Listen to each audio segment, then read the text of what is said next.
अस्सलाम वालेकुम दोस्तों, मैं हूँ राजा रईस।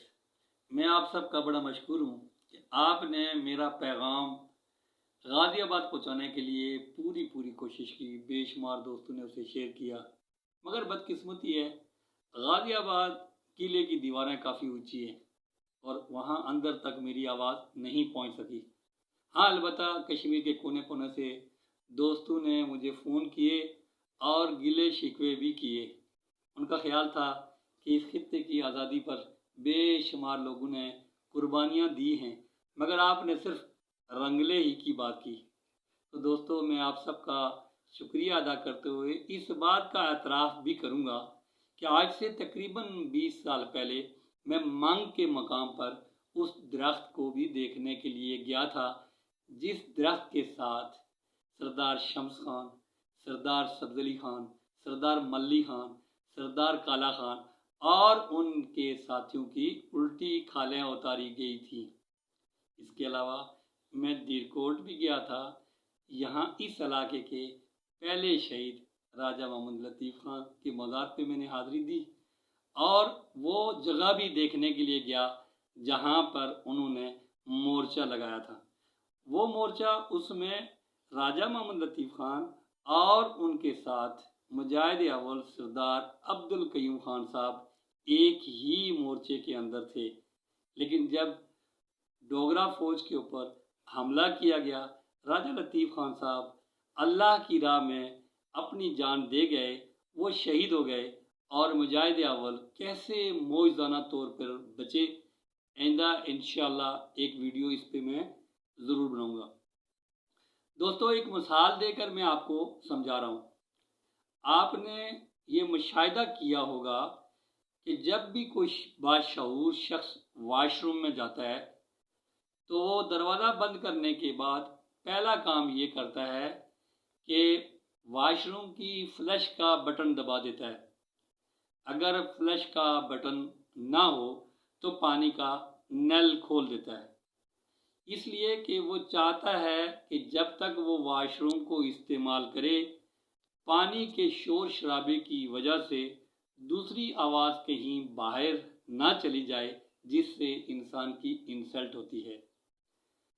इसी तरह पिछले 30 साल से पाकिस्तान में भी जो शख्स वज़ीर आज़म की कुर्सी पे बैठता है, वो मुख्तलिफ़ आवाज़ों को बंद करने के लिए ख़जाने की चाबियाँ, या यूँ कहें कि ख़जाना पूरा खोल देता है और थोड़े से अरसे में ख़जाना खाली हो जाता है। दोस्तों, आज के इस प्रोग्राम में मैं मुजाहिद अव्वल सरदार अब्दुल कयूम खान साहब के फ़र्जंद अर्जमंद जनाब सरदार अतीक अहमद खान साहब के बारे में थोड़ा सा, जो उन्होंने बैनुल-अक़वामी सतह पर या इंटरनेशनली उन्होंने जो कश्मीर के मसले को पेश किया, उस हवाले से थोड़ी सी गुफ्तगू करूँगा और आखिर में उनसे कुछ सवाल पूछूँगा। सरदार अतीक अहमद खान साहब जब पावर पॉलिटिक्स में आए तो वो मुजाहिद अव्वल के बेटे थे, इसलिए पूरी दुनिया ने उनको पहचान लिया, उनको मान लिया। उन्होंने मसला कश्मीर को, जो कि सर्द खानों में पड़ा था, अपने दौरे हुकूमत में जब से वो पॉलिटिक्स में आए, मसलसल इसी पर गुफ्तगू करते हुए उन्होंने मसला कश्मीर को बैनुल-अक़वामी सतह पर इतना अच्छे तरीके से उसकी वकालत की कि वो टेबल पर ला के पहुँचा दिया और यूँ वो फ्लश पॉइंट पे आ गया। अब ये बात सोच के आपको बड़ी हैरत होगी कि मैं क्या कर रहा हूँ। जैसे ही मसला कश्मीर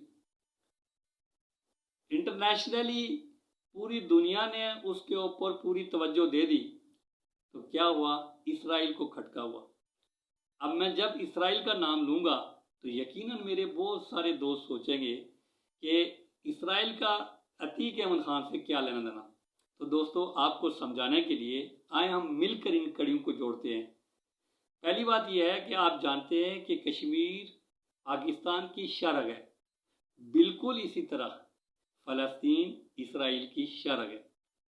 जब इसराइल को एहसास हुआ कि सरदार अतीक अहमद खान साहब मसला कश्मीर को हल करने के करीब पहुंच चुके हैं, तो उन्होंने अमेरिका और हिंदुस्तान से मिलकर अपने ख़जाने के मुंह खोल दिए اور ہمارے دوست ممالک بھی، دوست ہمارے مسلمان یعنی برادر جو جنہیں ہم کہتے ہیں کہ ہمارے بڑے قریبی بھائی ہیں، بڑے بھائی ہیں، ان کو ساتھ میں شامل کر کے سردار عتیق احمد خان صاحب کی سیاسی برسات کو لپیٹنے کے لیے قدم اٹھانے شروع کر دیے۔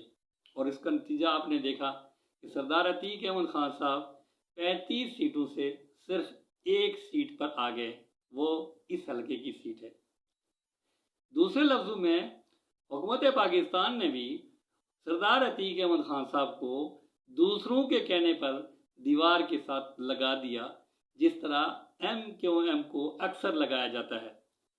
سردار عتیق احمد خان صاحب جس دیوار کے سائے میں یا سہارے سے کھڑے ہیں، وہ دیوار یہ حلقہ ہے۔ اب میں سردار عتیق احمد خان صاحب سے یہ درخواست کرنا چاہتا ہوں کہ سردار صاحب، سوال یہاں ایک بنتا ہے کہ اگر یہ دیوار گر گئی اور اس دیوار کے گرنے کے فوراً بعد آپ کے پاس صرف دو ہی راستے بچتے ہیں، ایک یہ کہ آپ اس حلقے کو دو حصوں میں تقسیم کر کے اپنی جان چھڑوا لیں، اور دوسرا کہ آپ سیاست سے باہر ہو جائیں۔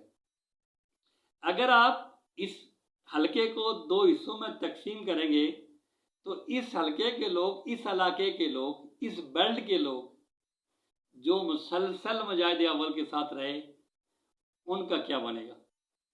اور اگر آپ سیاست کے میدان سے پیچھے ہٹ جاتے ہیں تو پھر مجھے یہ بتائیے کہ آپ کے والد محترم نے جو نعرہ ہمیں دیا تھا کشمیر کے اس حصے کے لوگوں کو بھی کہ کشمیر بنے گا پاکستان، اور اس نعرے پر لاکھوں لوگ جو شہید ہوئے ہیں، ان کے خون کا بدلہ کون دے گا؟ اس لیے یہ سوال کا جواب بھی درکار ہے۔ شکریہ، اللہ حافظ۔